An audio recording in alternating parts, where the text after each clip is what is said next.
Peuple de Haute-Volta, camarades militantes et militants de la Révolution, notre pays, au cours de cette année 1983, a connu des moments d'une intensité particulière qui laissent encore des empreintes indélébiles dans l'esprit de bien des concitoyens. La lutte du peuple voltaïque a connu durant cette période des flux et des reflux. Notre peuple a subi l'épreuve de lutte héroïque et a enfin remporté la victoire dans la nuit devenue désormais historique du 4 août 1983. Cela fera bientôt 2 mois que la révolution est en marche irréversible dans notre pays. 2 mois que le peuple combattant de Haute-Volta s'est mobilisé comme un seul homme derrière le Conseil national de la Révolution pour l'édification d'une société voltaïque nouvelle, libre, indépendante et prospère. Une société débarrassée de l'injustice sociale, débarrassée de la domination et de l'exploitation séculaire de l'impérialisme international. À l'issue de ce bref chemin parcouru, je vous invite avec moi à jeter un regard rétrospectif afin de tirer les enseignements nécessaires pour déterminer correctement les tâches révolutionnaires qui se posent à l'heure actuelle et dans le prochain avenir.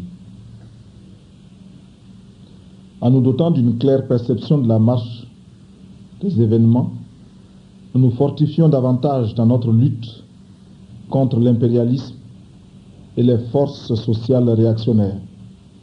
En somme, d'où sommes-nous venus et où allons-nous?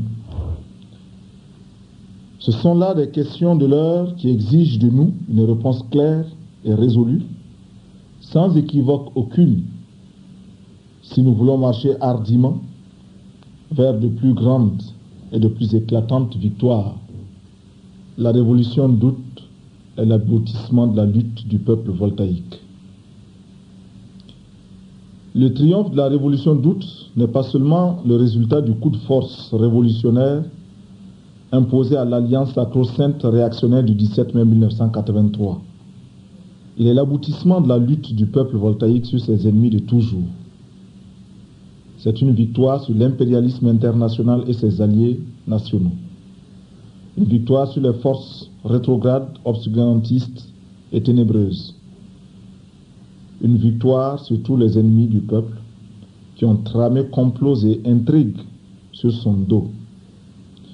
La révolution d'août est le terme ultime de l'insurrection populaire déclenchée suite au complot impérialiste du 17 mai 1983, visant à endiguer la marée montante des forces démocratiques et révolutionnaires de ce pays. Cette insurrection a été non seulement symbolisée par l'attitude courageuse et héroïque des commandos de la ville de Pau, qui ont su opposer une résistance farouche au pouvoir pro-impérialiste et antipopulaire du médecin commandant Jean-Baptiste Ouédraogo et du colonel Somé-Yorian, mais aussi elle a été une composante des forces populaires démocratiques et révolutionnaires qui, en alliance avec les soldats et les officiers patriotes, ont su organiser une résistance exemplaire. L'insurrection du 4 août 1983, la victoire de la Révolution et l'avènement du Conseil national de la Révolution, CNR, sont donc incontestablement la consécration et l'aboutissement conséquent des luttes du peuple voltaïque contre la domination et l'exploitation néocoloniale, contre l'assujettissement de notre pays, pour l'indépendance, la liberté, la dignité et le progrès de notre peuple. En cela, les analyses simplistes et superficielles, cantonnées dans la reproduction des schémas préétablis, ne pourront rien changer à la réalité des faits. La révolution d'août a triomphé en se posant ainsi comme l'héritière et l'approfondissement du soulèvement populaire du 3 janvier 1966. La poursuite et le développement à un stade qualitatif supérieur de toutes les grandes luttes populaires qui sont allées en se multipliant ces dernières années et qui toutes marquaient le refus systématique du peuple voltaïque et particulièrement de la classe ouvrière et des travailleurs salariés de se laisser gouverner comme avant. Les jalons les plus marquants et les plus significatifs de ces grandes luttes populaires correspondent aux dates de décembre 1975, de mai 1979, d'octobre et novembre 1980, d'avril 1982 et de mai 1983. C'est un fait, aussi établi que le grand mouvement de résistance populaire qui a immédiatement suivi la provocation réactionnaire et pro-impérialiste du 17 mai 1983 a créé les conditions favorables à l'avènement du 4 août 1983. En effet, le complot impérialiste du 17 mai a précipité sur une grande échelle le regroupement des forces et organisations démocratiques et révolutionnaires qui se sont mobilisées durant cette période en développant des initiatives et en entreprenant des actions audacieuses inconnues jusqu'alors. Pendant ce temps, l'alliance sacro-sainte des forces réactionnaires autour du régime moribond souffrait de son incapacité à juguler la montée des forces révolutionnaires qui, de façon de plus en plus ouverte, montaient à l'assaut du pouvoir antipopulaire et antidémocratique. Les manifestations populaires des 20, 21 et 22 mai ont connu un large écho national à cause essentiellement de leur grande signification politique, du fait qu'elles apportaient la preuve concrète de l'adhésion ouverte de tout un peuple et surtout de sa jeunesse aux idéaux révolutionnaires défendus par des hommes traîtreusement abattus par la réaction. Elles ont eu une grande portée pratique du fait qu'elles exprimaient la détermination de tout un peuple et de toute sa jeunesse qui se sont mis debout pour affronter correctement, concrètement, les forces de domination et d'exploitation impérialistes.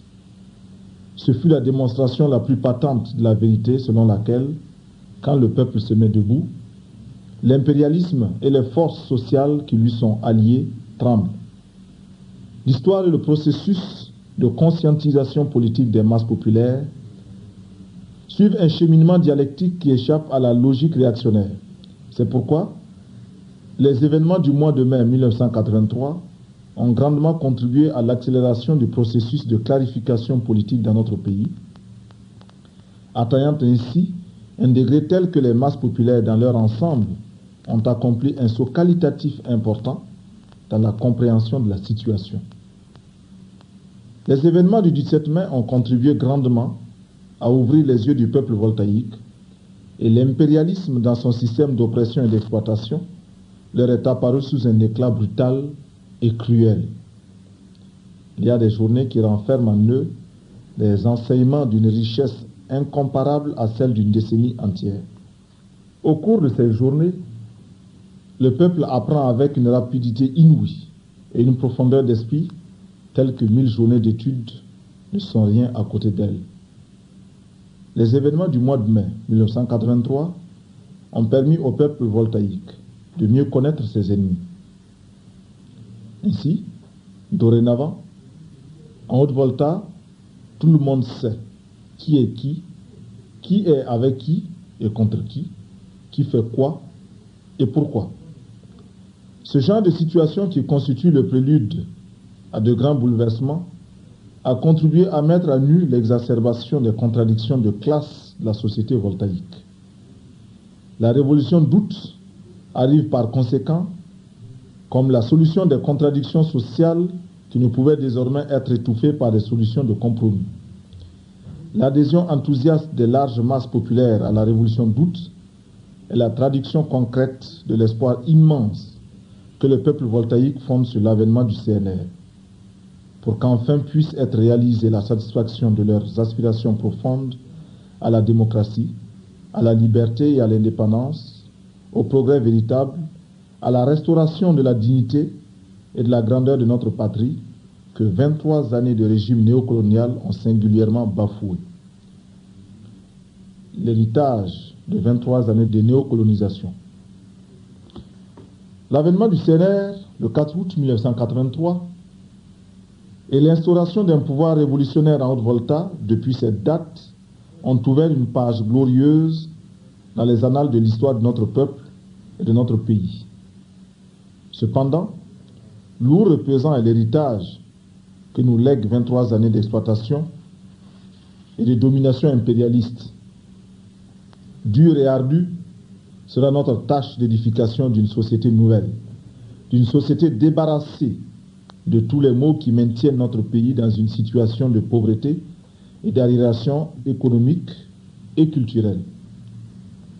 Lorsque dans les années 1960, le colonialisme français, traqué de toutes parts, déconfit à bien fou, en prise à des difficultés énormes en Algérie, fut contraint, tirant ainsi leçon de ses défaites, d'octroyer à notre pays la souveraineté nationale et l'intégrité territoriale. Cela a été salué positivement par notre peuple qui n'était pas resté impassible, mais développait des luttes de résistance appropriées. Cette fuite en avant de l'impérialisme colonialiste français constitua pour le peuple une victoire sur les forces d'oppression et d'exploitation étrangères.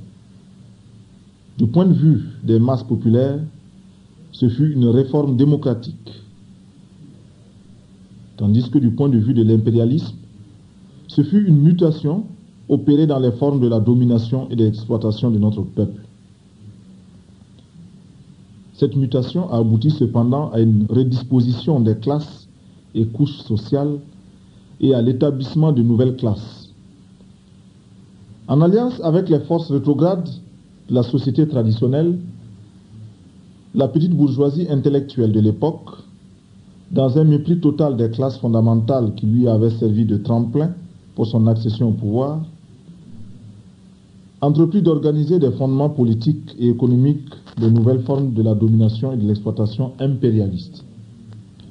La crainte que la lutte des masses populaires ne se radicalise et ne débouche sur une solution véritablement révolutionnaire est à la base du choix opéré par l'impérialisme et qui consiste à exercer dorénavant sa mainmise sur notre pays, à perpétuer l'exploitation de notre peuple par des nationaux interposés. Les nationaux voltaïques allaient prendre le relais de la domination et de l'exploitation étrangère. Toute l'organisation de la société néocoloniale reviendra à une simple opération de substitution dans les formes. Dans leur essence, la société néocoloniale et la société coloniale ne diffèrent en rien. Ainsi, à l'administration coloniale, on a vu se substituer une administration néocoloniale identique sous tous les rapports à la première. À l'armée coloniale se substitue une armée néocoloniale avec les mêmes attributs, les mêmes fonctions et le même rôle de gardien des intérêts de l'impérialisme et de ceux de ses alliés nationaux. À l'école coloniale se substitue une école néocoloniale qui poursuit les mêmes buts d'aliénation des enfants de notre pays et de reproduction d'une société essentiellement au service des intérêts impérialistes, accessoirement au service des valets et alliés locaux de l'impérialisme. Les nationaux voltaïques entreprirent avec l'appui et la bénédiction de l'impérialisme d'organiser le pillage systématique de notre pays. Des miettes de ce pillage leur retombent. Ils se transforment petit à petit en une bourgeoisie véritablement parasitaire, ne sachant plus retenir les appétits voraces.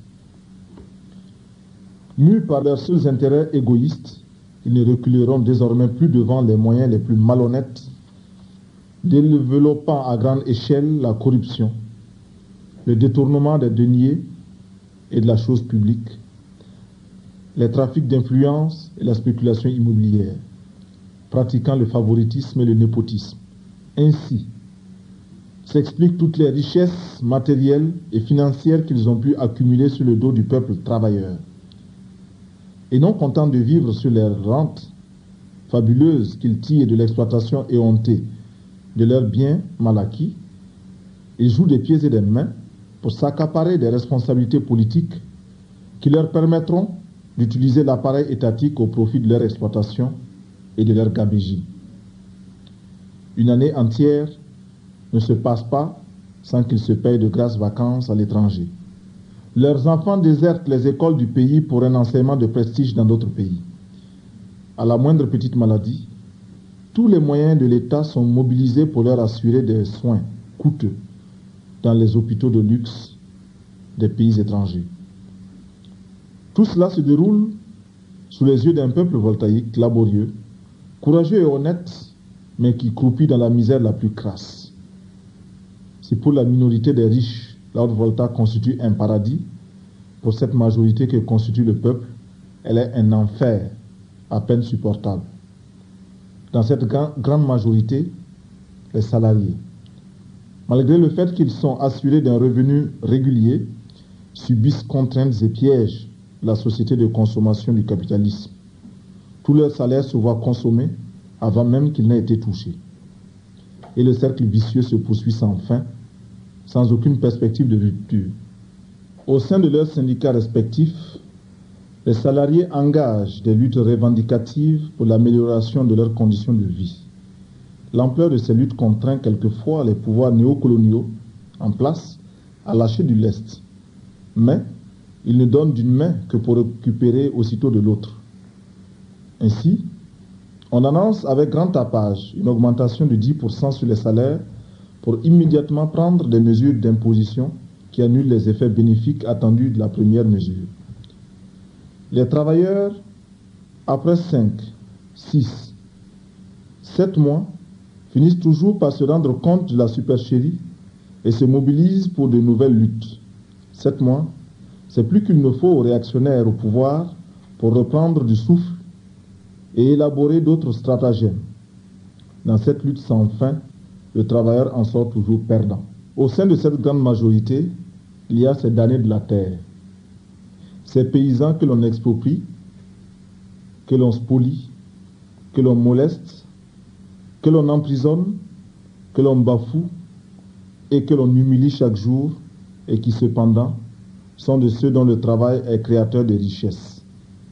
C'est par leur activité productive que l'économie du pays se maintient malgré sa fragilité. C'est de leur travail que se sucrent tous ces nationaux pour qui la Haute-Volta est un Eldorado. Et pourtant, ce sont eux qui souffrent le plus du manque des structures d'infrastructures routières, du manque des structures et d'encadrement sanitaire. Ce sont ces paysans, créateurs de richesses nationales, qui souffrent le plus du manque des écoles et de fournitures. Ce sont leurs enfants qui vont grossir les rangs des chômeurs après un passage éclair sur les bancs des écoles mal adaptées aux réalités de ce pays. C'est parmi eux que le taux de l'analphabétisme est le plus élevé, 98%. Ceux qui ont besoin de plus de savoir pour que leur travail productif puisse s'améliorer en rendement, c'est encore ceux-là qui profitent le moins des investissements dans le domaine de la santé, de l'éducation et de la technologie. La jeunesse paysanne, qui a la même disposition d'esprit que toute la jeunesse, c'est-à-dire plus sensible à l'injustice sociale et favorable au progrès, en arrive dans un sentiment de révolte à déserter nos campagnes, les privant ainsi de ces éléments les plus dynamiques. Le premier réflexe pousse cette jeunesse dans les grands centres urbains qui sont Ouagadougou et Bobo-Dioulasso. Là, ils espèrent trouver un travail plus rémunérateur et profiter aussi des avantages du progrès. Le manque de travail les pousse à l'oisiveté avec les vices qui les caractérisent. Enfin, Ils devront leur salut pour ne pas finir dans les prisons en s'expatriant vers l'étranger où l'humiliation et l'exploitation la plus hontée les attendent. Mais la société voltaïque leur laisse-t-elle d'autres choix? Telle est de la manière la plus succincte la situation de notre pays après 23 années de néocolonisation. Paradis pour les uns et enfer pour les autres. Après 23 années de domination et d'exploitation impérialiste, notre pays demeure un pays agricole, arriéré, où le secteur rural, qui occupe plus de 90% de la population active, ne représente seulement que 45% de production intérieure brute et fournit les 95% des exportations totales du pays. Plus simplement, il faut constater que dans d'autres pays, les agriculteurs, qui constituent moins de 5% de la population, arrivent non seulement à se nourrir correctement et à assurer les besoins de toute la nation entière, mais aussi à exporter d'immenses richesses, d'immenses quantités de leurs produits agricoles. Chez nous, plus de 90% de la population, malgré de rudes efforts, connaissent famine et disette et sont obligés d'avoir recours aux produits agricoles, si ce n'est à l'aide internationale. En outre, le déséquilibre entre les exportations et les importations contribue à accentuer la dépendance du pays vis-à-vis de l'étranger. Le déficit commercial qui en résulte s'accroît sensiblement au fil des années et le taux de couverture des importations par les exportations se situe aux environs de 25%. En termes plus clairs, nous achetons à l'étranger plus que nous ne lui vendons et une économie qui fonctionne sur cette base se ruine progressivement et va vers la catastrophe. Les investissements privés en provenance de l'extérieur sont non seulement insuffisants, mais exercent des ponctions énormes sur l'économie du pays et ne contribuent donc pas à renforcer la capacité d'accumulation du pays. Une part importante de la richesse ainsi créée à l'aide des investissements étrangers est drainée vers l'extérieur au lieu d'être réinvestie pour accroître la capacité productive du pays. Dans la période 1973-1979, on estime les sorties de devises comme revenus des investissements directs étrangers à 1,7 milliard de francs CFA, alors que les investissements nouveaux ne se chiffrent qu'à 1,3 milliard de francs CFA par an en moyenne. L'insuffisance des efforts en investissement productif amène l'État voltaïque à jouer un rôle fondamental dans l'économie nationale par l'effort qu'il fournit en vue de suppléer à l'investissement privé. Situation difficile lorsque l'on sait que les recettes du budget de l'État sont essentiellement constituées par les recettes fiscales qui représentent 85% des recettes totales et qui se résument en grande partie à des taxes sur les importations et les impôts.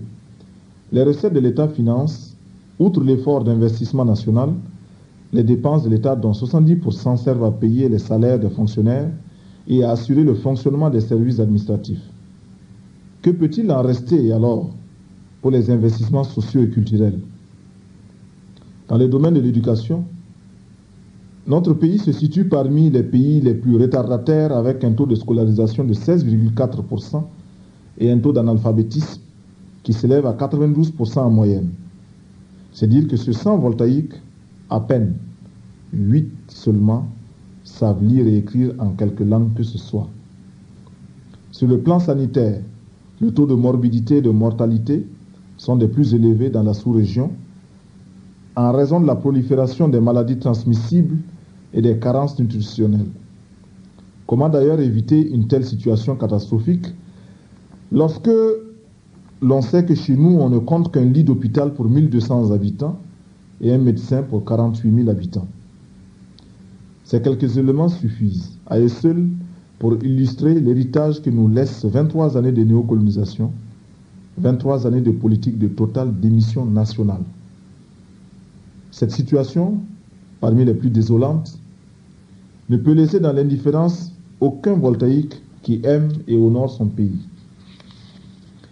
Notre peuple, peuple courageux et travailleur, n'a jamais pu tolérer une telle situation. Et parce qu'il a compris qu'il ne s'agit pas là d'une fatalité, mais d'une organisation de la société sur des bases injustes, au seul profit d'une minorité, il a toujours développé des luttes multiformes, cherchant les voies et moyens pour mettre un terme à l'ancien ordre des choses. C'est pourquoi il a salué fiévreusement l'avènement du Conseil national de la Révolution, qui est le commencement de ses efforts déployés et de ses sacrifices consentis pour renverser l'ancien ordre et instaurer un nouvel ordre à même de réhabiliter l'homme voltaïque et donner une place de choix à notre pays dans le concert des nations libres, prospères et respectées. Les classes parasitaires qui avaient toujours tiré profit de l'ordre volta colonial et néocolonial sont et seront hostiles aux transformations entreprises par le processus révolutionnaire entamé depuis le 4 août 1983. La raison en est qu'elles sont et demeurent attachées par un cordon ombilical à l'impérialisme international. Elles sont et demeurent les fervents défenseurs des privilèges acquis du fait de leur allégeance à l'impérialisme. Quoi que l'on fasse, quoi que l'on dise, elles resteront égales à elles-mêmes et continueront de tramer complots et intrigues pour la reconquête de leur royaume perdu. De ces nostalgiques, il ne faut point s'attendre à une reconversion de mentalité et d'attitude. Ils ne sont sensibles et ne comprennent que le langage de la lutte de classe révolutionnaire contre les exploiteurs et les oppresseurs des peuples. Notre révolution sera pour eux la chose la plus autoritaire qui soit. Elle sera un acte par lequel le peuple leur imposera sa volonté par tous les moyens dont il dispose et, s'il le faut, par ses armes. Ces ennemis du peuple, qui sont-ils? Ils se sont démasqués aux yeux du peuple lors des événements du 17 mai dans leur hargne contre les forces révolutionnaires. Ces ennemis du peuple, le peuple les a identifiés dans le feu de l'action révolutionnaire. Ce sont, premièrement, la bourgeoisie voltaïque qui se distingue de par la fonction que les uns et les autres accomplissent en bourgeoisie d'État, bourgeoisie comprador et bourgeoisie moyenne. La bourgeoisie d'État, c'est cette fraction qui est connue sous l'appellation de la bourgeoisie politico-bureaucratique. C'est une bourgeoisie qu'une situation de monopole politique a enrichie de façon illicite et crapuleuse, se servant de l'appareil d'État, tout comme le capitaliste industriel se sert de ses moyens de production pour accumuler la plus-value tirée de l'exploitation de la force de travail des ouvriers. Cette fraction de la bourgeoisie ne renoncera jamais de plein gré à ses anciens avantages pour assister passif aux transformations révolutionnaires en cours. La bourgeoisie commerçante. Cette fraction, de par ses activités même, est attachée à l'impérialisme par de multiples liens. La suppression de la domination impérialiste signifie pour elle la mort de la poule aux œufs d'or. C'est pourquoi elle s'opposera de toutes ses forces à la présente révolution. C'est dans cette catégorie que se recrutent, par exemple, les commerçants véreux qui cherchent à affamer le peuple en retirant de la circulation les vivres à des fins de spéculation et de sabotage économique. La bourgeoisie moyenne. Cette fraction de la bourgeoisie voltaïque, bien qu'ayant des liens avec l'impérialisme, rivalise avec celui-ci pour le contrôle du marché. Mais comme elle est plus faible économiquement, elle se fait évincer par l'impérialisme. Elle a donc des griefs contre l'impérialisme, mais a aussi peur du peuple, et cette peur peut l'amener à faire front avec l'impérialisme. Toutefois, le fait que la domination impérialiste sur notre pays l'empêche de jouer son rôle véritable de bourgeoisie nationale, quelques-uns de ces éléments, sous certains rapports, pourraient être favorables à la révolution qui les situerait objectivement dans le camp du peuple. Cependant, entre ces éléments qui viennent à la révolution et le peuple, il faut développer une méfiance révolutionnaire. Car, sous ce couvert, accourront à la révolution des opportunistes de toutes sortes. Deuxièmement, les forces rétrogrades qui tirent leur puissance des structures traditionnelles du type féodal de notre société. Ces forces, dans leur majorité, ont su opposer une résistance ferme à l'impérialisme colonialiste français. Mais depuis l'accession de notre pays à la souveraineté nationale, elles ont fait corps avec la bourgeoisie réactionnaire pour oppresser le peuple voltaïque. Ces forces ont tenu les masses paysannes en une situation de réservoir à partir duquel elles se livraient à des surenchères électoralistes. Pour préserver leurs intérêts, qui sont communs à ceux de l'impérialisme et opposés à ceux du peuple, ces forces réactionnaires ont le plus souvent recours aux valeurs décadentes de notre culture traditionnelle, qui sont encore vivaces dans les milieux ruraux. Dans la mesure où notre révolution vise à démocratiser les rapports sociaux dans nos campagnes, à responsabiliser les paysans, à mettre à leur portée plus d'instruction et plus de savoir pour leur propre émancipation économique et culturelle, ces forces rétrogrades s'y opposeront. Ce sont là les ennemis du peuple dans la présente révolution. Ennemis que le peuple a identifiés lui-même lors des événements du mois de mai. Ce sont ces ennemis-là qui ont constitué le gros de la troupe des marcheurs isolés, protégés par un cordon militaire et qui ont manifesté leur soutien de classe au régime déjà moribond issu du coup d'État réactionnaire et pro-impérialiste.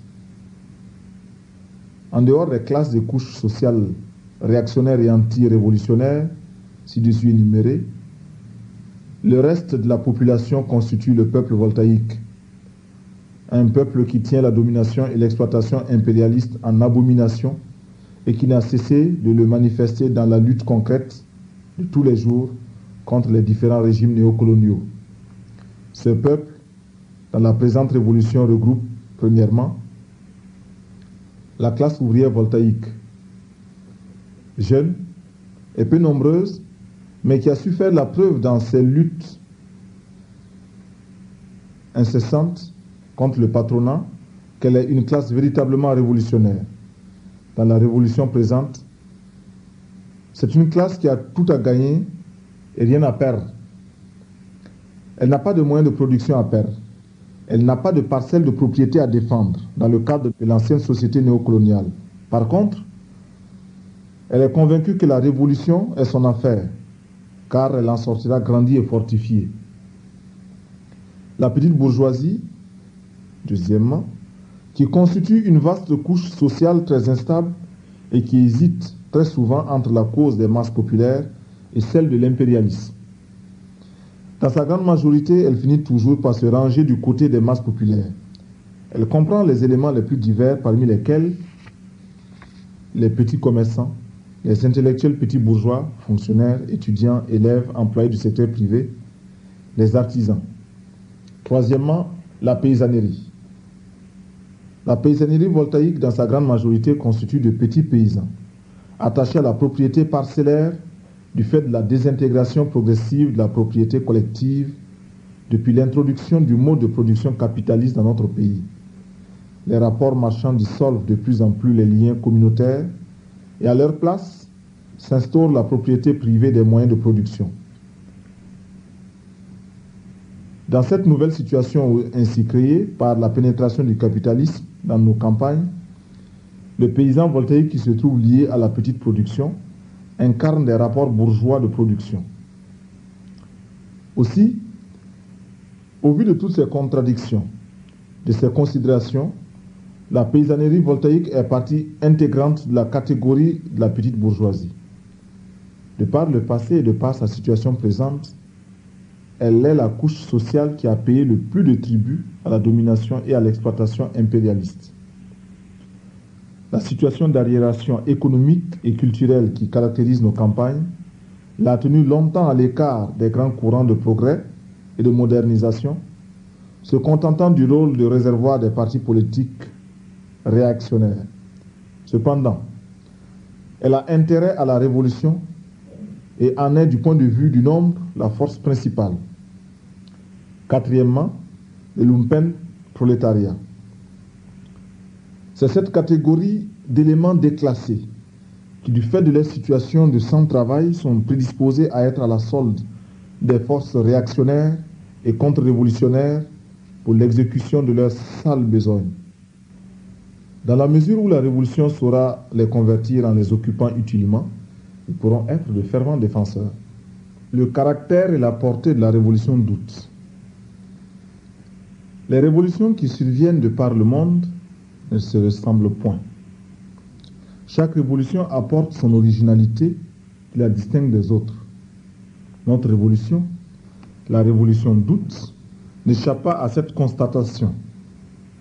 Elle tient compte des particularités de notre pays, de son degré de développement et d'assujettissement au système capitaliste impérialiste mondial.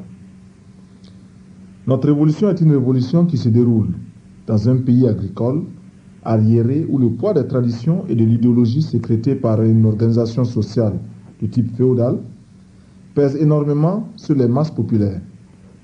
Elle est une révolution dans un pays qui, à cause de la domination et de l'exploitation de l'impérialisme, exerce sur notre peuple, a évolué de la situation de colonie qu'était ce pays à celle de néocolonies. Elle est une révolution qui se produit dans un pays caractérisé encore par l'inexistence d'une classe ouvrière consciente de sa mission historique et organisée, et par conséquent, ne possédant aucune tradition de lutte révolutionnaire. C'est une révolution qui se produit dans un petit pays continental au moment où, sur le plan international, le mouvement révolutionnaire s'effrite de jour en jour sans l'espoir visible de voir se constituer un bloc homogène à même d'impulser et de soutenir pratiquement les mouvements révolutionnaires naissants. Cet ensemble de circonstances historiques, géographiques et sociologiques donne une certaine empreinte singulière à notre révolution. La révolution d'août est une révolution qui présente un double caractère. Elle est une révolution démocratique et populaire. Elle a pour tâche primordiale la liquidation de la domination et de l'exploitation impérialiste, l'épuration de la campagne de toutes les entraves sociales, économiques et culturelles qui la maintiennent dans un état d'arriération, et de là découle son caractère démocratique. De ce que les masses populaires voltaïques sont partie prenante à part entière dans cette révolution et se mobilisent conséquemment autour de mots d'ordre démocratiques et révolutionnaires qui traduisent dans les faits leurs intérêts propres opposés à ceux des classes révolutionnaires alliées à l'impérialisme, elle tire son caractère populaire. Ce caractère populaire de la révolution d'août réside aussi dans le fait qu'en lieu et place de l'ancienne machine d'État, s'édifie une nouvelle machine à même de garantir l'exercice démocratique du pouvoir par le peuple et pour le peuple. Notre révolution présente ainsi, caractérisée, tout en étant une révolution anti-impérialiste, s'effectue encore dans le cadre des limites du régime économique et social bourgeois. En procédant à l'analyse des classes sociales de la société voltaïque, nous avons soutenu l'idée selon laquelle la bourgeoisie voltaïque ne constitue pas une seule masse homogène, réactionnaire et anti-révolutionnaire. En effet, ce qui caractérise la bourgeoisie des pays sous-développés, sous le rapport capitaliste, c'est leur incapacité congénitale de révolutionner la société à l'instar de la bourgeoisie des pays européens des années 1780, c'est-à-dire à l'époque où celle-ci constituait encore une classe ascendante. Tels sont les caractères et les limites de la présente révolution déclenchée en Volta depuis le 4 août 1983. En avoir une claire perception et une définition exacte de son contenu nous prémunit des dangers de déviation et des excès qui pourraient porter préjudice à la marche victorieuse de la révolution.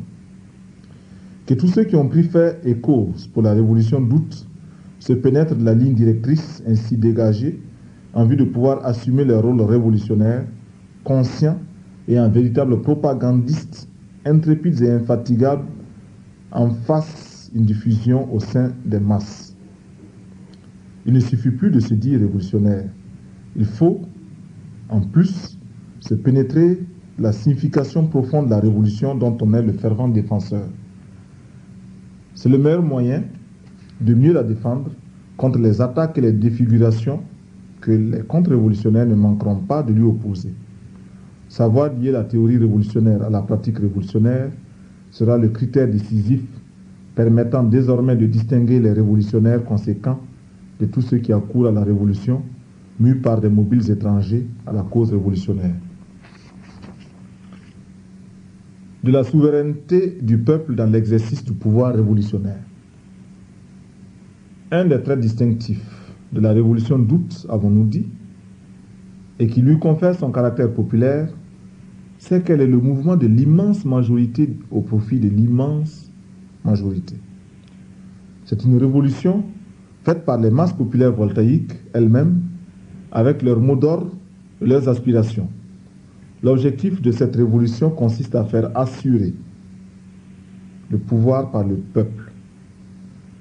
C'est la raison pour laquelle le premier acte de la révolution, après la proclamation du 4 août, fut l'appel adressé au peuple pour la création des comités de défense de la révolution, CDR.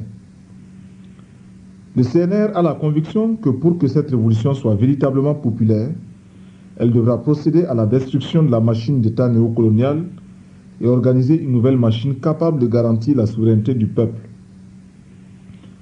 La question de savoir comment ce pouvoir populaire sera exercé, comment ce pouvoir devra s'organiser, est une question essentielle pour le devenir de notre révolution. L'histoire de notre pays, jusqu'à nos jours, a été essentiellement dominée par les classes exploiteuses et conservatrices qui ont exercé leur dictature antidémocratique et antipopulaire par leur mainmise sur la politique, l'économie, l'idéologie, la culture, l'administration et la justice. La révolution a pour premier objectif de faire passer le pouvoir des mains de la bourgeoisie voltaïque alliée à l'impérialisme aux mains de l'alliance des classes populaires constituant le peuple. Ce qui veut dire qu'à la dictature antidémocratique et antipopulaire de l'alliance réactionnaire des classes sociales favorables à l'impérialisme, le peuple au pouvoir devra désormais opposer son pouvoir démocratique et populaire. Ce pouvoir démocratique et populaire sera le fondement, la base solide du pouvoir révolutionnaire Volta.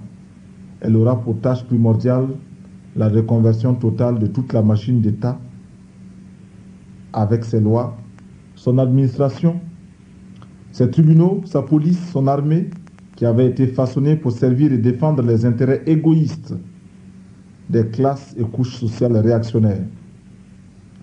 Elle aura pour tâche d'organiser la lutte contre les menées contre-révolutionnaires de reconquête du paradis perdu, en vue d'écraser complètement la résistance des réactionnaires nostalgiques du passé. Et c'est là que réside la nécessité et le rôle des CDR, comme point d'appui des masses populaires à l'assaut des citadelles réactionnaires et contre-révolutionnaires. Pour une juste compréhension de la nature du rôle et du fonctionnement des CDR. L'édification de l'état de démocratie populaire qui est l'objectif final de la révolution d'août n'est pas et ne sera pas l'œuvre d'un seul jour. C'est une tâche ardue qui exigera de nous des sacrifices énormes. Le caractère démocratique de cette révolution nous impose une décentralisation et une déconcentration du pouvoir administratif afin de rapprocher l'administration du peuple, afin de faire de la chose publique une affaire qui intéresse tout un chacun.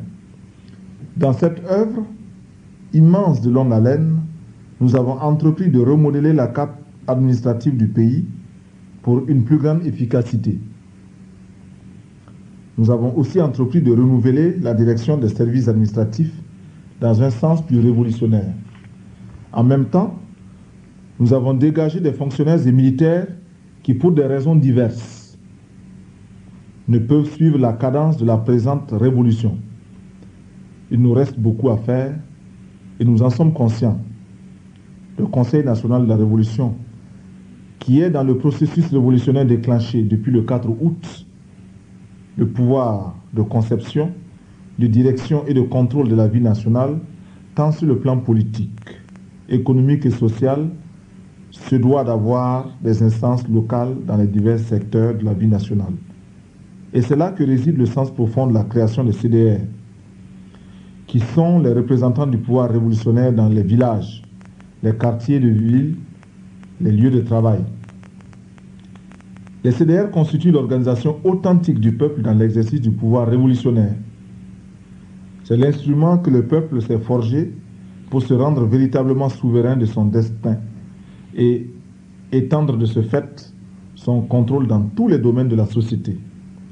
Les armes du peuple, le pouvoir du peuple, les richesses du peuple, ce sera le peuple qui les gérera et les CDR sont là pour cela. Quant à leur rôle, ils sont immenses et diversifiés. Leur mission première est l'organisation du peuple voltaïque tout entier en vue de l'engager dans le combat révolutionnaire. Le peuple ainsi organisé dans les CDR acquiert non seulement le droit de regard sur les problèmes de son devenir, mais aussi participe à la prise de la décision et de son exécution. La révolution comme théorie juste pour détruire l'ordre ancien et en lieu et place édifier une société d'un type nouveau ne saurait être menée que par ceux qui y ont intérêt.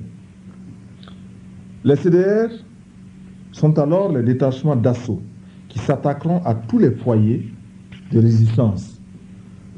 Ce sont les bâtisseurs de la haute volta révolutionnaire.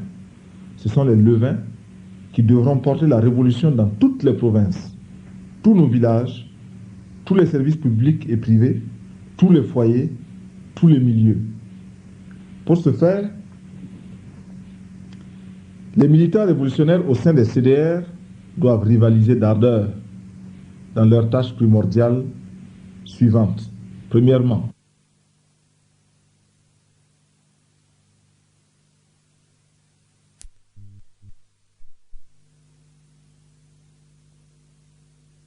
doivent être des écoles de formation politique. Les CDR sont les cadres adéquats où les militants discutent des décisions des instances supérieures de la Révolution, du CNR et du gouvernement. Deuxièmement, l'action en direction des masses populaires vise à les entraîner à adhérer massivement aux objectifs du CNR par une propagande et une agitation intrépide et sans relâche. À la propagande et aux calomnies mensongères de la réaction, les CDR doivent savoir opposer une propagande, une explication révolutionnaire appropriée selon le principe que seule la vérité est révolutionnaire. Les CDR se doivent d'être à l'écoute des masses afin de se rendre compte de leur état d'esprit, de leurs besoins, pour en informer à temps le CNR et faire à ce sujet des propositions concrètes. Ils sont invités à examiner les questions touchant à l'amélioration des intérêts des masses populaires en soutenant les initiatives prises par ces dernières. Le contact direct avec les masses populaires par l'organisation périodique des assemblées ouvertes où sont discutées les questions qui les intéressent est une nécessité impérieuse pour les CDR s'ils veulent aider à l'application correcte des directives du CNR. Ainsi, dans l'action de propagande, les décisions du CNR seront expliquées aux masses. Seront aussi expliquées toutes les mesures destinées à l'amélioration de leurs conditions de vie. Les CDR doivent lutter avec les masses des villes comme des campagnes contre leurs ennemis et l'adversité de la nature pour la transformation de leur existence matérielle et morale. Troisièmement, les CDR devront travailler de manière rationnelle, illustrant ainsi un des traits de notre évolution, la rigueur. Par conséquent, ils doivent se doter d'un plan d'action cohérent, ambitieux et qui s'impose à tous leurs membres. Depuis le 4 août, date devenue désormais historique pour notre peuple, répondant à l'appel du CNR, les voltaïques ont développé des initiatives pour se doter de CDR. Ainsi, les CDR virent le jour dans les villages, dans les quartiers des villes et bientôt sur les lieux de travail, les services, dans les usines, au sein de l'armée. Tout ceci est le résultat de l'action spontanée des masses. Il convient maintenant de travailler à leur structuration interne sur une base claire et à leur organisation à l'échelle nationale. C'est ce à quoi s'attelle actuellement le secrétariat national des CDR. En attendant que les travaux de réflexion qui se mènent actuellement sur la base des expériences déjà accumulées, ils sortent des résultats définitifs, nous nous contentons d'esquisser les schémas et les principes directeurs généraux du fonctionnement des CDR. L'idée première poursuivie avec la création des CDR consiste dans la démocratisation du pouvoir. Les CDR devenant ainsi des organes par lesquels le peuple exerce le pouvoir local découlant du pouvoir central dévolu au CNR. Le CNR constitue en dehors des assises du Congrès national le pouvoir suprême. Il est l'organe directeur de tout cet édifice dont le principe directeur est le centralisme démocratique. Le centralisme démocratique est basé d'une part sur la subordination des organismes de l'échelon inférieur aux organismes de l'échelon supérieur, dont le plus haut est le CNR, auquel se subordonnent toutes les organisations. D'autre part, ce centralisme reste démocratique car le principe électif est de rigueur à tous les niveaux et l'autonomie des organisations locales est reconnue pour toutes les questions relevant de leur ressort, toutefois, dans les limites et le respect des directives générales tracées par l'instance supérieure. De la moralité révolutionnaire au sein des CDR. La révolution vise à la transformation de la société sous tous les rapports, économiques, social et culturel. Elle vise à créer un voltaïque nouveau avec une moralité et un comportement social exemplaire qui inspire l'admiration et la confiance des masses. La domination néocoloniale a placé notre société dans un pourrissement tel qu'il nous faudra des années pour la purifier. Cependant, les militants des CDR doivent se forger une nouvelle conscience et un nouveau comportement en vue de donner le bon exemple aux masses populaires.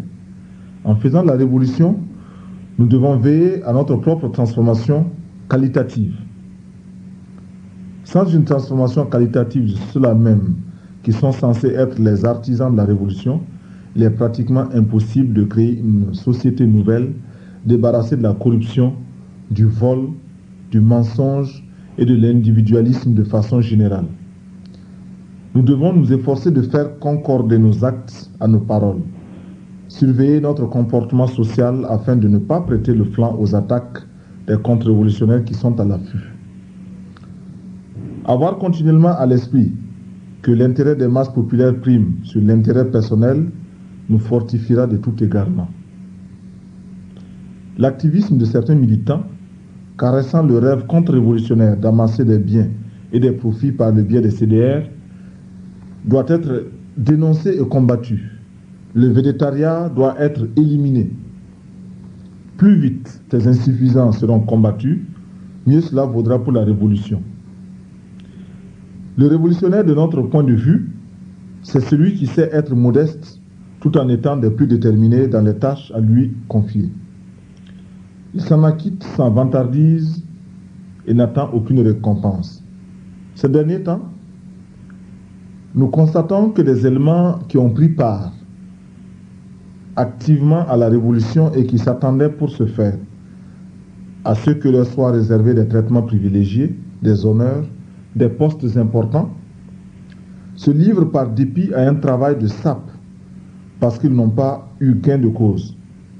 Cela prouve qu'ils ont participé à la révolution sans jamais en comprendre les objectifs réels. On ne fait pas de révolution pour se substituer simplement aux anciens potentats renversés.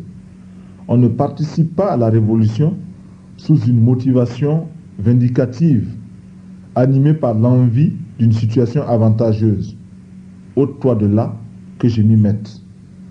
Ce genre de mobile est étranger à l'idéal de la révolution d'août, et ceux qui les portent démontrent leur tare de petits bourgeois situationnistes quand ce n'est pas leur opportunisme de contre-révolutionnaire dangereux. L'image du révolutionnaire que le CNR entend imprimer dans la conscience de tous, c'est celui du militant qui fait corps avec les masses, qui a foi en elles et qui les respecte.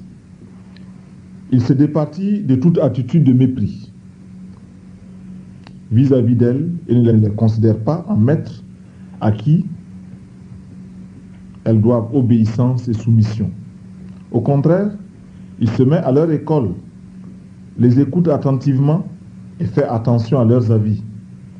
Il se départit des méthodes autoritaires dignes des bureaucrates réactionnaires. La révolution se distingue de l'anarchie dévastatrice. Elle exige une discipline et une ligne de conduite exemplaire. Les actes de vandalisme et les actions aventuristes de toutes sortes, au lieu de renforcer la révolution par l'adhésion des masses, l'affaiblissent et repoussent loin d'elle les masses innombrables. C'est pourquoi les membres des CDR doivent élever leur sens des responsabilités devant le peuple et chercher à inspirer respect et admiration. Ces insuffisances, le plus souvent, relèvent d'une ignorance du caractère et des objectifs de la révolution. Et pour nous en prémunir, il nous faut nous plonger dans l'étude de la théorie révolutionnaire. L'étude théorique élève notre compréhension des phénomènes, éclaire nos actions et nous prémunit de bien des présomptions. Nous devons désormais accorder une importance particulière à cet aspect de la question et nous efforcer d'être des exemples qui encouragent les autres à nous suivre pour une révolutionnarisation de tous les secteurs de la société voltaïque. Tous les régimes qui se sont succédés jusqu'alors se sont évertués à instaurer un ensemble de mesures pour une meilleure gestion de la société néocoloniale. Les changements opérés par ces divers régimes se résumaient à la mise en place de nouvelles équipes dans la continuité du pouvoir néocolonial. Aucun de ces régimes ne voulait et ne pouvait entreprendre une remise en cause des fondements socio-économiques de la société voltaïque. C'est la raison pour laquelle ils ont tous échoué. La révolution d'août ne vise pas à instaurer un régime de puissante volta. Elle vient en rupture avec tous les régimes connus jusqu'à présent. Elle a pour objectif final l'édification d'une société voltaïque nouvelle au sein de laquelle le citoyen voltaïque, animé d'une conscience révolutionnaire, sera l'artisan de son propre bonheur, un bonheur à la hauteur des efforts qu'il aura consentis. Pour ce faire, la révolution sera, n'en déplaise aux forces conservatrices et rétrogrades, un bouleversement total et profond qui n'épargnera aucun domaine, aucun secteur de l'activité économique, sociale et culturelle. La révolutionnarisation de tous les domaines, de tous les secteurs d'activité est le mot d'ordre qui correspond au moment présent.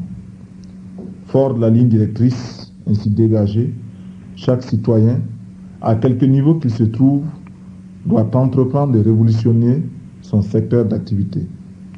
D'ores et déjà, la philosophie des transformations révolutionnaires touchera les secteurs suivants. Premièrement, l'armée nationale. Deuxièmement, la politique de la femme. Troisièmement, l'édification économique. L'armée nationale. Sa place dans la révolution démocratique et populaire. Selon la doctrine de défense de la haute volta révolutionnaire, un peuple conscient ne saurait confier la défense de sa patrie à un groupe d'hommes, quelles que soient leurs compétences.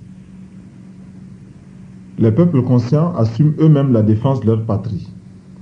À cet effet, nos forces armées ne constituent qu'un détachement plus spécialisé que le reste du peuple pour les tâches de sécurité intérieure et extérieure de la haute volta. Tout comme, bien que la santé des voltaïques soit l'affaire du peuple et de chaque voltaïque pris individuellement, il existe et existera un corps médical plus spécialisé et consacrant plus de temps à la question de santé publique. La révolution dictera aux forces armées nationales 3 missions. Premièrement, être en mesure de combattre tout ennemi intérieur et extérieur et participer à la formation militaire du reste du peuple, ce qui suppose une capacité opérationnelle accrue, faisant de chaque militaire un combattant compétent au lieu de l'ancienne armée qui n'était qu'une masse de salariés. Deuxièmement, participer à la production nationale. En effet, Le militaire nouveau doit vivre et souffrir au sein du peuple auquel il appartient. Fini l'armée budgétivore. Désormais, en dehors du maniement des armes, elle sera au champ. Elle élèvera des troupeaux de bœufs, de moutons et de la volaille. Elle construira des écoles et des dispensaires dont elle assurera le fonctionnement, entretiendra des routes et transportera par voie aérienne le courrier, les malades et les produits agricoles entre les régions. Troisièmement, former chaque militaire en militant révolutionnaire. Fini le temps où l'on prétendait à la réalité de la neutralité et de l'apolitisme de l'armée en faisant d'elle le rempart de la réaction et le garant des intérêts impérialistes. Fini le temps où notre armée se comportait tel un corps de mercenaires étrangers en territoire conquis. Ce temps-là est désormais révolu, à jamais. Armés de la formation politique et idéologique, nos soldats, nos sous-officiers et nos officiers, engagés dans le processus révolutionnaire, cesseront d'être des criminels en puissance pour devenir des révolutionnaires conscients étant au sein du peuple comme un poisson dans l'eau. Armée au service de la révolution, l'armée nationale populaire ne fera de place à aucun militaire qui méprise son peuple, le bafoue et le brutalise. Une armée du peuple au service du peuple, telle est la nouvelle armée que nous édifierons à la place de l'armée néocoloniale, véritable instrument d'oppression et de répression aux mains de la bourgeoisie réactionnaire qui s'en sert pour dominer le peuple.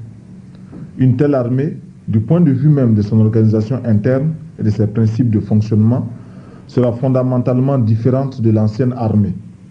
Ainsi, à la place de l'obéissance aveugle des soldats vis-à-vis de leurs chefs, des subalternes vis-à-vis des supérieurs, se développera une discipline saine qui, tout en étant stricte, sera fondée sur l'adhésion consciente des hommes et des troupes.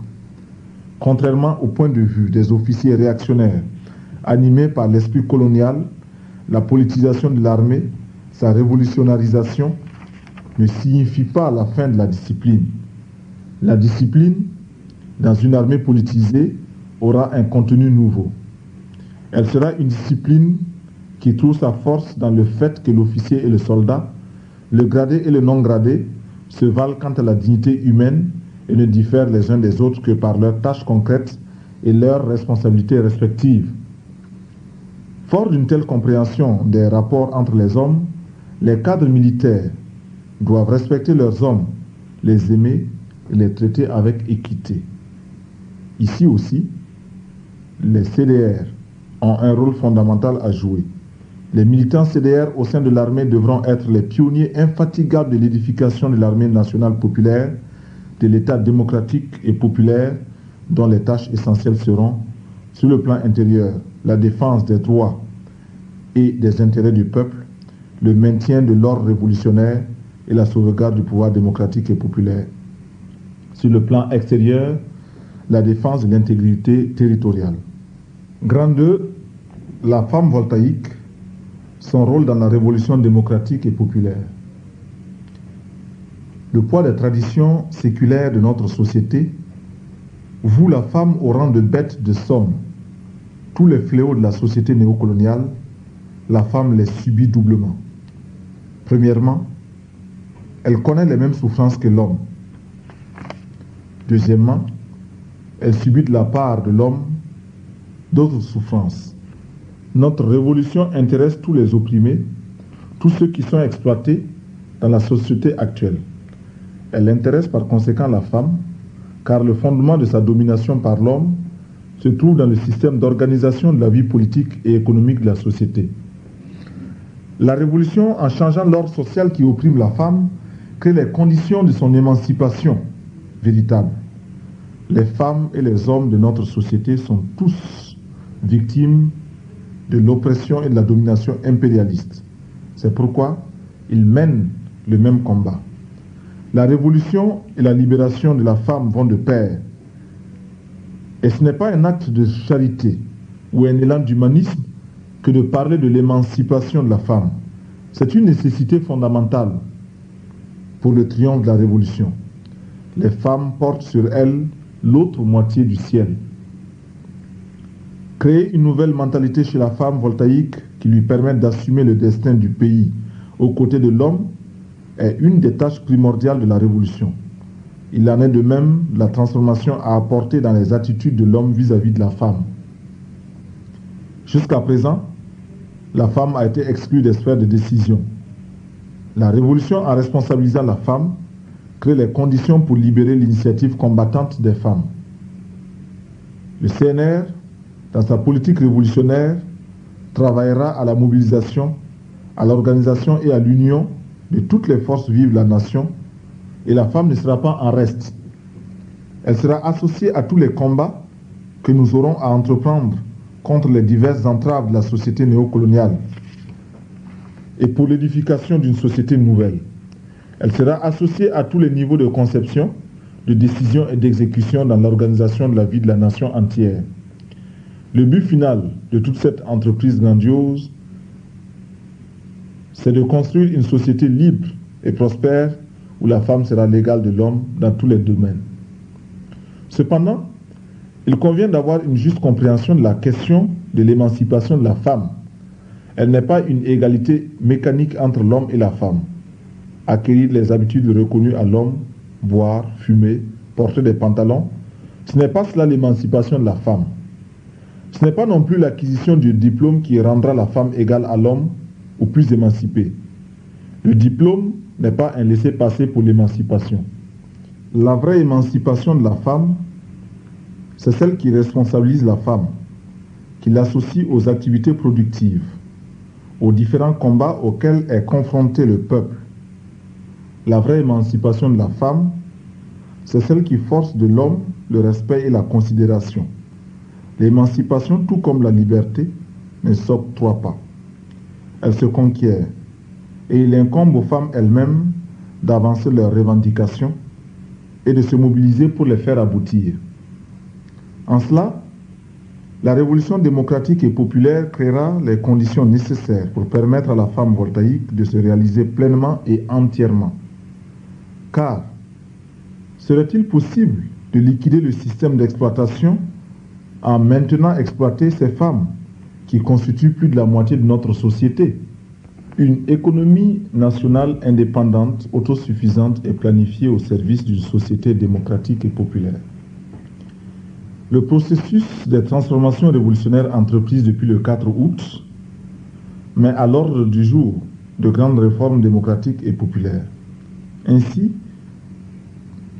le Conseil national de la Révolution est conscient que l'édification d'une économie nationale indépendante, autosuffisante et planifiée passe par la transformation radicale de la société actuelle, transformation qui elle-même suppose les grandes réformes suivantes. La réforme agraire, la réforme de l'administration, la réforme scolaire, la réforme des structures de production et de distribution dans le secteur moderne. La réforme agraire. Elle aura pour but l'accroissement de la productivité du travail par une meilleure organisation des paysans et l'introduction au niveau du monde rural de techniques modernes d'agriculture. Le développement d'une agriculture diversifiée de pair avec la spécialisation régionale, l'abolition de toutes les entraves propres aux structures socio-économiques traditionnelles qui oppressent le paysan. Enfin, faire de l'agriculture le point d'appui du développement de l'industrie. Et cela est possible en donnant son vrai sens au slogan d'autosuffisance alimentaire, trop vieilli à force d'avoir été proclamé sans conviction. Ce sera d'abord la lutte âpre contre la nature qui, du reste, n'est pas plus ingrate chez nous que chez d'autres peuples qui l'ont merveilleusement vaincu sur le plan agricole. Le Conseil national de la Révolution ne se bercera pas d'illusions en projets gigantissimes, sophistiqués. Au contraire, de nombreuses petites réalisations dans le système agricole permettront de faire de notre territoire un vaste champ, une suite infinie de fermes. Ce sera ensuite la lutte contre les affameurs du peuple, spéculateurs et capitalistes agricoles de tout genre. Ce sera enfin la protection contre la domination impérialiste de notre agriculture dans l'orientation et le pillage de nos ressources et la concurrence déloyale à nos productions locales par les importations qui n'ont de mérite que leur emballage pour bourgeois en mal de snobisme. Des prix rémunérateurs et des unités industrielles agroalimentaires assureront aux paysans des marchés pour les productions en toute saison. La réforme administrative. Elle vise à rendre opérationnelle l'administration héritée de la colonisation. Pour ce faire, il faudra la débarrasser de tous les maux qui la caractérisent, à savoir la bureaucratie lourde, tracassière et ses conséquences, et procéder à une révision complète des statuts de la fonction publique. La réforme devrait déboucher sur une administration peu coûteuse, plus opérante et plus souple. La réforme scolaire. Elle vise à promouvoir une nouvelle orientation de l'éducation et de la culture. Elle devra déboucher sur la transformation de l'école en un instrument au service de la révolution. Les diplômés qui en sortiront devront être non au service de leurs propres intérêts et des classes exploiteuses, mais au service des masses populaires. L'éducation révolutionnaire qui sera dispensée dans la nouvelle école devra inculquer à chacun une idéologie, une personnalité voltaïque qui débarrasse l'individu de tout mimétisme. Apprendre aux élèves et étudiants à assimiler de manière critique et positive les idées et les expériences des autres peuples sera une des vocations des écoles dans la société démocratique et populaire. Pour arriver au bout de l'analphabétisme et de l'obscurantisme, il faudra mettre l'accent sur la mobilisation de toutes les énergies en vue de l'organisation des masses pour les sensibiliser et créer en eux la soif d'apprendre en leur montrant les inconvénients de l'ignorance. Toute politique de lutte contre l'analphabétisme sans la participation même des principaux intéressés est vouée à l'échec. Quant à la culture, dans la société démocratique et populaire, elle devra revêtir un triple caractère, national, scientifique et populaire. Tout ce qui est antinational, antiscientifique et antipopulaire devra être banni. Au contraire, sera magnifiée la partie de notre culture qui a célébré notre dignité, notre courage, notre nationalisme et les grandes vertus humaines. La révolution démocratique et populaire créera les conditions propices à l'éclosion d'une culture nouvelle.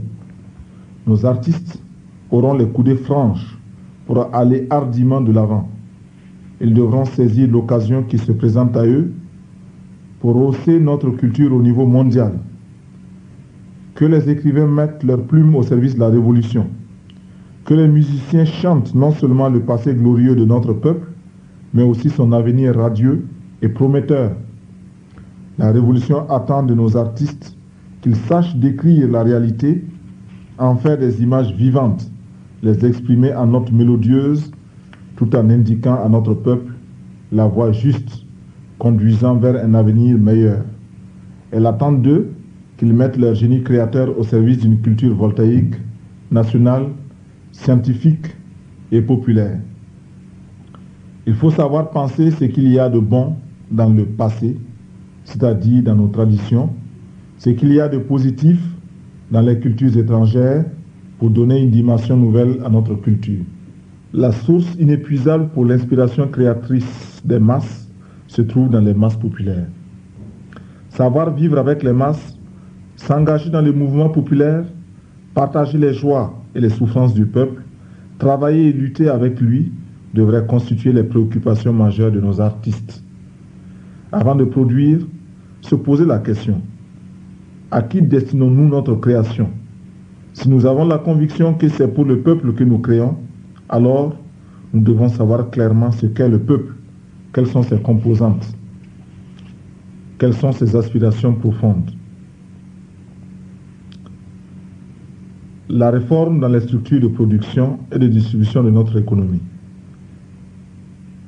Les réformes dans ce domaine visent à établir progressivement le contrôle effectif du peuple voltaïque sur les circuits de production et de distribution.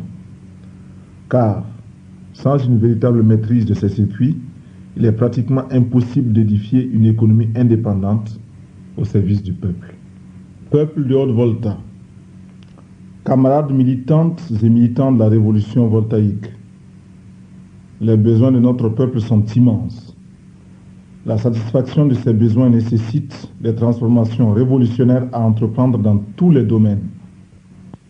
Ainsi, dans le domaine sanitaire et de l'assistance sociale, en faveur des masses populaires, les objectifs à atteindre se résument en ceci: une santé à la portée de tous, la mise en œuvre d'une assistance et d'une protection maternelle et infantile, une politique d'immunisation contre les maladies transmissibles par la multiplication des campagnes de vaccination, une sensibilisation des masses pour l'acquisition de bonnes habitudes hygiéniques.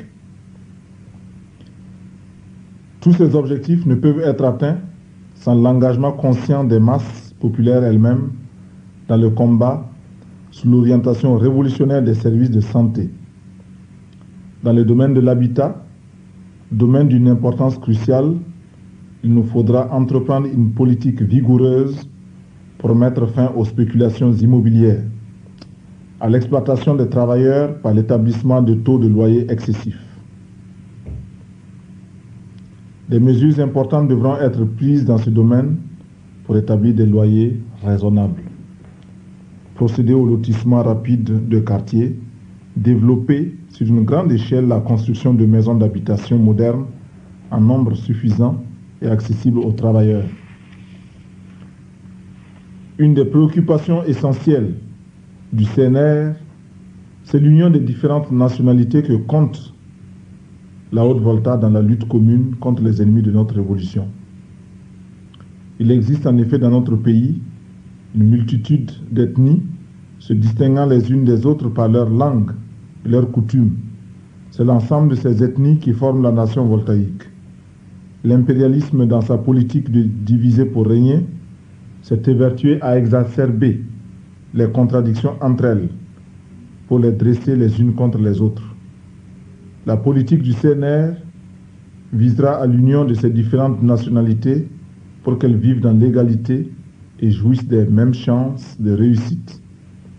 Pour ce faire, un accent particulier sera mis pour le développement économique des différentes régions, encourager les échanges économiques entre elles, combattre les préjugés entre les ethnies, régler les différends qui les opposent dans un esprit d'union, châtier les fauteurs de division. Au vu de tous les problèmes auxquels notre pays se trouve confronté, la révolution apparaît comme un défi et que nous devons, animés de la volonté de vaincre, surmonter avec la participation effective des masses populaires mobilisées au sein des CDR. Dans un proche avenir, avec l'élaboration de programmes sectoriels, tout le territoire de la Haute-Volta sera un vaste chantier de travail où le concours de tous les voltaïques valides et en âge de travailler sera requis pour le combat sans merci que nous livrerons pour transformer ce pays en un pays prospère et radieux, un pays où le peuple est le seul maître des richesses matérielles et immatérielles de la nation. Enfin, il nous faut définir la place de la révolution voltaïque dans le processus révolutionnaire mondial. Notre révolution fait partie intégrante du mouvement mondial de paix et de démocratie contre l'impérialisme et toutes sortes d'hégémonisme. C'est pourquoi nous nous efforcerons d'établir des relations diplomatiques avec les pays sans égard à leur système politique et économique sur la base des principes suivants: le respect réciproque pour l'indépendance, l'intégrité territoriale et la souveraineté nationale, la non-agression mutuelle, la non-intervention dans les affaires intérieures, le commerce avec tous les pays sur un pied d'égalité et sur la base des avantages réciproques. Notre solidarité et notre soutien militant iront à l'endroit des mouvements de libération nationale qui combattent pour l'indépendance de leur pays et la libération de leur peuple. Ce soutien s'adresse particulièrement au peuple de Namibie sous la direction de la SWAPO, au peuple sahraoui dans sa lutte pour le recouvrement de son territoire national, au peuple palestinien pour ses droits nationaux.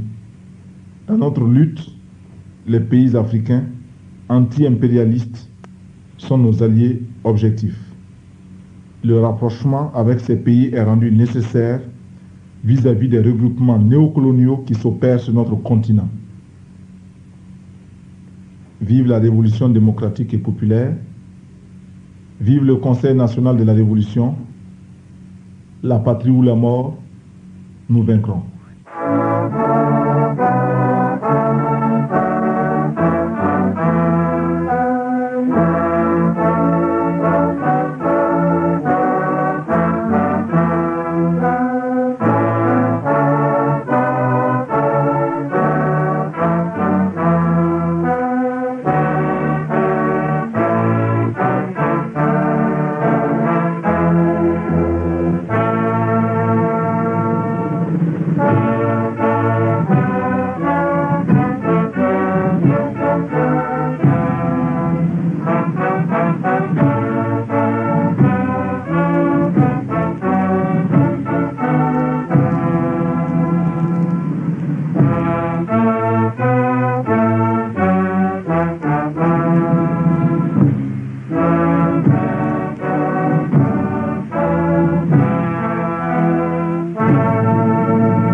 L'impérialisme, la bourgeoisie et la féodalité, la magouille, voltaïque, la patrie ou la mort, la patrie ou la mort, la victoire est au peuple.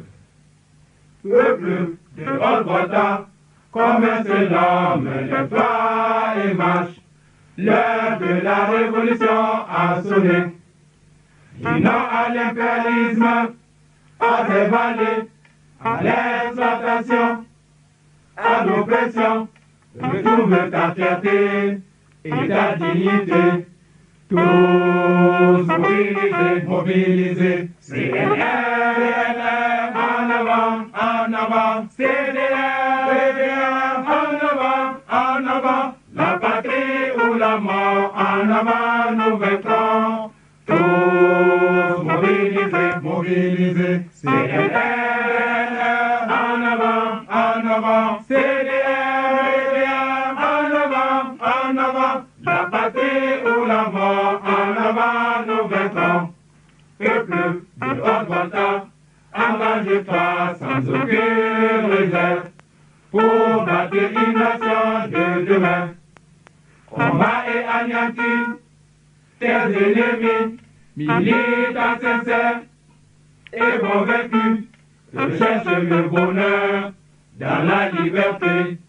Tous mobilisés, mobilisés. CNR, en avant. CDR, en avant. La patrie ou la mort, en avant nous vaincrons.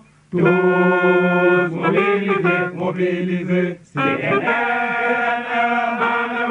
en avant. CDR, en avant. La patrie ou la mort, en avant nous vaincrons. Voilà, vous venez d'entendre le discours d'orientation de la révolution voltaïque 59 jours exactement après la date historique du 4 août.